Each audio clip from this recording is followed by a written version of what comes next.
கேள்வி: புனித ரமலான் மாதத்தில் புண்ணியம் தரும் நோன்பு கடமையாக்கப்பட்டது ஏன்? பதில்: திருக்குர்ஆன் பதில் அளிக்கின்றது. ரமலான் மாதம் எத்தகையதென்றால் அதில்தான் மக்களுக்கு வழிகாட்டியாகவும் நேர்வழி மற்றும் உண்மை பொய்யை பிரித்தறிவிப்பதன் தெளிவான சான்றுகளைக் கொண்டதாகவும் இந்த குர்ஆன் அருளப்பட்டது. எனவே உங்களில் அம்மாதத்தை அடைபவர் அதில் நோன்பு நோற்கட்டும். அல் குர்ஆன் 2:18-5. புனித குர்ஆன் அருளப்பட்டதால் தான் நோன்பு கடமையாக்கப்பட்டிருக்கின்றது என்று அது தெரிவிக்கின்றது.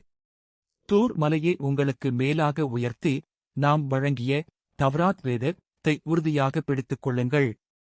நீங்கள் இரையச்சம் உடையோர் ஆவதற்காக அதில் உள்ளவற்றை நினைவு கூறுங்கள் என்று உங்களிடம் நாம் வாக்குறுதி வாங்கியதை நினைத்துப் பாருங்கள். அல் குர்ஆன் 2:63. பனு இஸ்ரவேல் மக்களுக்கு அருளப்பட்ட தவ்ராத் வேதத்தை கடைபிடிக்கச் செய்வதற்காக தூர் மலையை அவர்களின் தலைக்கு மேல் தூக்கி அல்லாஹ் உறுதிமொழி எடுத்தான் என்று இந்த வசனம் நமக்கு குறிப்பிடுகின்றது.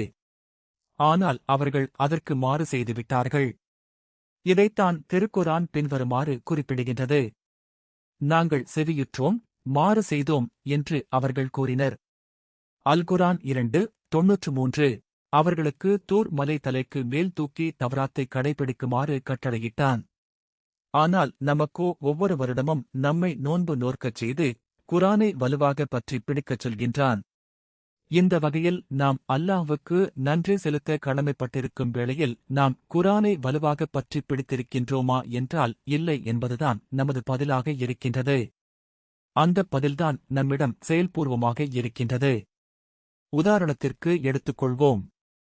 அல்லாஹ்வையன்றி அவர்கள் யாரை பிரார்த்திக்கிறார்களோ அவர்கள் எந்த பொருளையும் படைக்க மாட்டார்கள், அவர்களே படைக்கப்படுகின்றனர். அவர்கள் இறந்தவர்கள், உயிருள்ளவர்கள் அல்ல. எப்போது உயிர்ப்பித்து எழுப்பப்படுவார்கள் என்பதையும் அவர்கள் அறிய மாட்டார்கள். அல் குர்ஆன் பிற்பகல் 4:20 இறந்தவர்கள் எதையும் செவியேற்க மாட்டார்கள், அவர்கள் எதையும் அறிய மாட்டார்கள் என்று அல்லாஹ் சொல்கின்றான். ஆனால் சமுதாயத்தை வழிநடத்தும் உலமாக்களோ கப்ரில் அடங்கப்பட்டிருக்கும் நல்லடியார்கள் வெளி உலகில் உள்ள மக்கள் கேட்கின்ற பிரார்த்தனைகளை செவியுறுகின்றார்கள், அதை அறிகின்றார்கள், அவர்களை பார்க்கின்றார்கள், அவர்கள் கோரும் பிரார்த்தனைகளை கேட்டு பிரச்சனைகளை தீர்க்கின்றார்கள் என்று நம்புகின்றார்கள் என்றால் இவர்களை என்னவென்று சொல்வது? இவர்களில் ரிலேஜி முனைவர் பட்டம் பெற்ற சிலரும் இருக்கின்றார்கள். செத்தவன் உயிருடன் இருக்கின்றான் என்று சொல்வதற்கு டாக்டர் பட்டம் ஒரு கேடா? இறந்தவர்களை அல்லாஹ்வுக்கு சமமாக நிறுத்தி இணைவைக்கும் காரியத்தைச் செய்யும் இவர்கள் குர்ஆனை விட்டு விலகிச் செல்கின்றார்கள். இறந்த அடியார்களான அவர்கள் உயிர்ப்பித்து எழுப்பப்படும் நாள் வரை அவர்களுக்கு முன்னால் ஒரு தடுப்பு உள்ளது. அல் குர்ஆன் 23:100. இறந்தவர்களுக்கும் வாழ்பவர்களுக்கும் இடையில் ஒரு திரை இருக்கின்றது. அதைத் தாண்டி அவர்கள் எதையும் செவியுற முடியாது என்று இறைவன் குறிப்பிடுகின்றான். இத்தனையையும் தாண்டி இறந்தவர்கள் செவியுறுகின்றார்கள் என்று சொல்கின்றார்கள், அதை நம்புகின்றார்கள். இது இணை வைப்பு மட்டுமல்ல, இறை மறுப்பும் ஆகும். அல்லாஹ் காப்பானாக. இந்த அடிப்படையில் குர்ஆனுக்கு எதிராகவே இவர்கள் பயணிக்கின்றார்கள். சிந்தனையிலும் செயல்பாட்டிலும் செவியுற்றோம், மாறு செய்தோம் என்று யூதர்களையே பிரதிபலிக்கின்றார்கள். அதனால் இந்த போலி உலமாக்களை விட்டும் சமுதாயத்தைக் காக்கின்ற வகையில் வஹி இறங்கிய ரமலான் மாதத்தில் வஹியை மட்டும் வாழ்வியலாக்குவோம் என்ற பிரச்சாரத்தை வீரியமாக கொண்டு செல்வோமாக. இதுவே எனது நேரான வழியாகும். எனவே இதனை பின்பற்றுங்கள். வேறு வழிகளை பின்பற்றாதீர்கள். அது அவரது வழியை விட்டும் உங்களை பிரித்துவிடும். நீங்கள் இரையச்சமுடையோர் ஆவதற்காக அவன் இதனை உங்களுக்கு ஆணையிடுகிறான். அல் குர்ஆன் 6:15-3. இந்த வசனத்தை மக்களிடம் தெளிவாக எடுத்துச் சொல்லி, எங்களை நேரான வழியில் நடத்துவாயாக என்று ஒவ்வொரு தொழுகையிலும் ஃபாத்திஹா அத்தியாயத்தில் நாம் கேட்கும் நேரிய பாதை என்பது வஹியை மட்டும் பின்பற்றுவதுதான் என்பதை எடுத்துக் கூறுவோமாக. அல்லாஹ்வின் வஹியை பின்பற்றாமல் மத்ஹபுகள், இமாம்கள், நபித்தோழர்கள் என்று மனித கருத்துக்களைப் பின்பற்றினால் அது அவரது பாதையை விட்டும் விலக்கிவிடும். ஆனால் சமுதாயத்தை வழிநடத்தும் உலமாக்களோ கப்ரில் அடங்கப்பட்டிருக்கும் நல்லடியார்கள் வெளி உலகில் உள்ள மக்கள் கேட்கின்ற பிரார்த்தனைகளை செவியுறுகின்றார்கள், அதை அறிகின்றார்கள், அவர்களை பார்க்கின்றார்கள், அவர்கள் கோரும் பிரார்த்தனைகளை கேட்டு பிரச்சனைகளை தீர்க்கின்றார்கள் என்று நம்புகின்றார்கள் என்றால் இவர்களை என்னவென்று சொல்வது? இவர்களில் ரிலேஜி முனைவர் பட்டம் பெற்ற சிலரும் இருக்கின்றார்கள். செத்தவன் உயிருடன் இருக்கின்றான் என்று சொல்வதற்கு டாக்டர் பட்டம் ஒரு கேடா?